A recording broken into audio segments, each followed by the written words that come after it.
আসসালামু আলাইকুম আমার প্রিয় দর্শকবৃন্দ। আমরা এখন সিউল গ্রান্ড পার্কের ভিতরে রোমান্টিক গার্ডেন নামে একটি প্লেস আছে।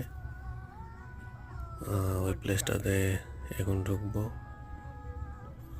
এটা হচ্ছে রোমান্টিক গার্ডেনের মানে মেইন ঢুকার মেইন দরজা আর কি। তো প্লেসটা খুবই সুন্দর, বিশেষ করে রাতের বেলা লাইটিংয়ের জন্য এই প্লেসটা দেখতে আরও বেশি ভালো লাগে।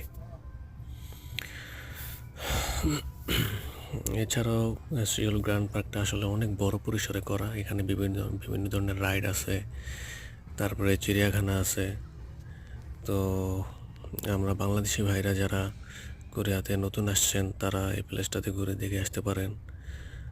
তাছাড়া যারা ফ্যামিলি নিয়ে আসেন তারা ফ্যামিলি নিয়ে এই জায়গাটা ঘুরে আসতে পারেন। খুবই ভালো জায়গা, খুব সুন্দর। বাচ্চাদের জন্য বিভিন্ন ধরনের রাইড আছে, তারপর বড়দের জন্য রাইড আছে, তারপরে চিড়িয়াখানা আছে।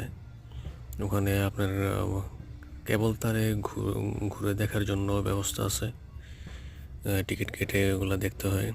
তো ঘুরে আসতে পারেন, খুব